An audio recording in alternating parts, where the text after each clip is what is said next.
Boa noite. Boa noite. Com alta de casos da Covid-19, escolas e Prefeitura de São Paulo voltam a recomendar o uso de máscaras. Testes positivos para a doença na rede privada chegam a quase 40%. Caminhoneiros fazem novos bloqueios em rodovias federais. Desde o último dia 9, a PRF não registra interdições em estradas. Após a COP27 no Egito, Lula se reúne em Lisboa com o presidente e primeiro-ministro de Portugal.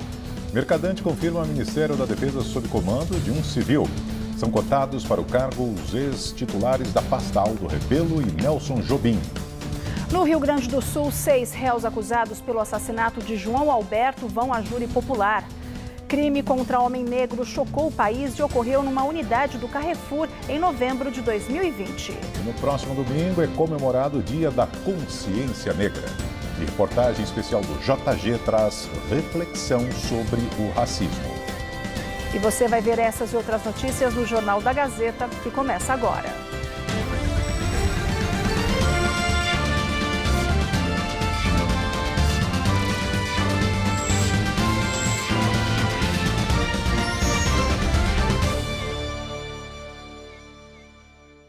Há poucos dias da data que marca a luta da cultura negra brasileira, existe a oportunidade para refletirmos sobre o preconceito que ainda atravessa a sociedade e se tornou muito comum também na internet. 388 anos de escravidão e mesmo após a abolição, por que será que há quem afirme não haver racismo no país em meio a tantas demonstrações de preconceito? Eu entendo que todos nós nascemos sem nenhum tipo, de preconceito ou discriminação. Eu entendo que preconceito, discriminação, misoginia, homofobia, etc., são comportamentos aprendidos. Então, no contexto social que aquela pessoa vive, ela aprende a desenvolver essas práticas, essas linhas de pensamento. Luiz Valério Trindade, sociólogo e pesquisador da Universidade de Southampton, escreveu um livro baseado em ataques de ódio na internet. Os mais de 16 mil perfis pesquisados trouxeram um dado alarmante: 81% das vítimas são mulheres entre 20 e 35 anos, quase sempre em ascensão social. Como elas compõem, geralmente, a base da pirâmide social brasileira, porque elas oferem um salário inferior ao de homens brancos, homens negros e mulheres brancas, são consideradas como não representantes legítimas da identidade nacional brasileira, que é calcada, que foi construída em cima de um modelo eurocêntrico branco. Então, as mulheres negras, quando ascendem socialmente e passam a ocupar determinados espaços sociais que estão muito associados com a branquitude, então isso causa um estranhamento.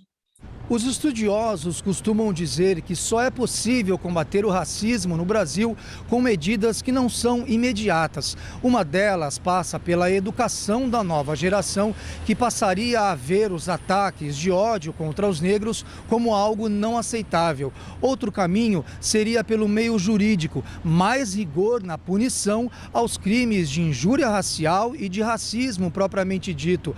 Mas como debater o assunto no âmbito legislativo se os próprios negros são minoria na política?